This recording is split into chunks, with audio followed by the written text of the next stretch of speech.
So after your horse is saddled and ready to go, the last step would be to bridle the horse.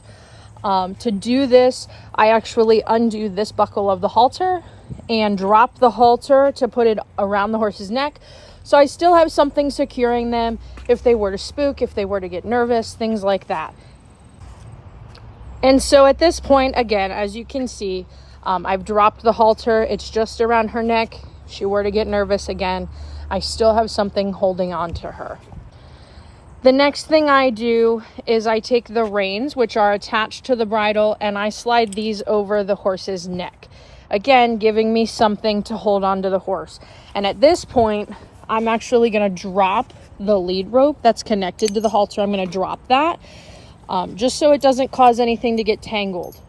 And again, as you can see, I can easily grab the reins that are around her neck if I need to, just so she can't walk away.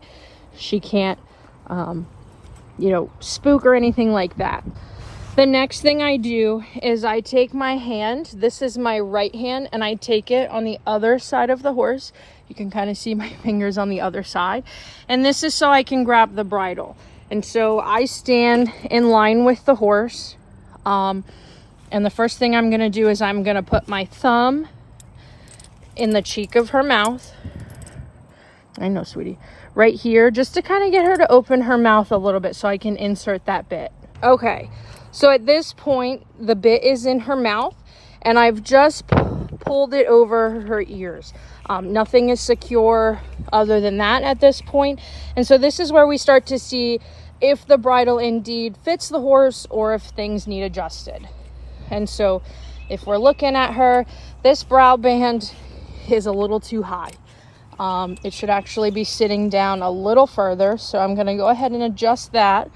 All right. So now that I've adjusted that brow band, you can kind of see it's a little uneven. You can kind of see that, there's still plenty of room for her to be comfortable. It's not going to be rubbing on her head. It's not going to be causing her discomfort during our ride. And the next thing I do to secure the bridle is I secure the throat latch. And so this is a Western bridle. And so real quick, I'm just going to secure this throat latch. So when you're securing the throat latch, this really shouldn't be tight. It should be enough that I can actually put all 4 of my fingers in there and I can face them out towards me. You don't want this too tight. Again, that's the throat latch. And so if the horse needs to open their mouth at any point in time, you don't want that to be restricted. The other thing is if the horse, were to slip out of the bridle, the throat latch really isn't going to stop you from causing that, to not happen. It's not really going to prevent that. Now, the last part I like to check is the bit.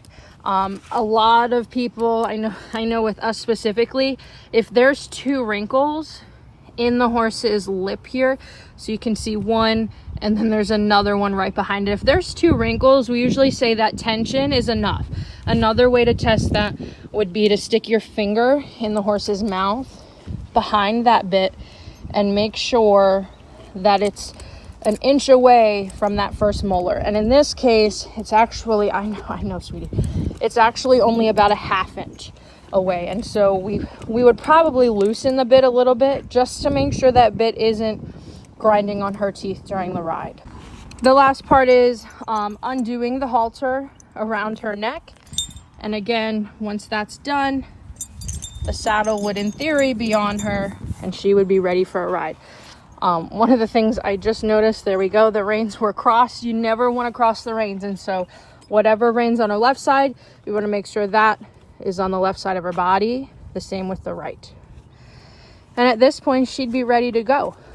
This particular horse is probably a little more finicky with a bit. She doesn't need one. She's actually a good leg rider. But she does really well with a bridle on in general. The same principles for a Western bridle can be used for an English bridle. The difference would be the noseband. With that particular piece, you want to make sure you have 2 fingers, 2 fingers in between the tightness of that noseband.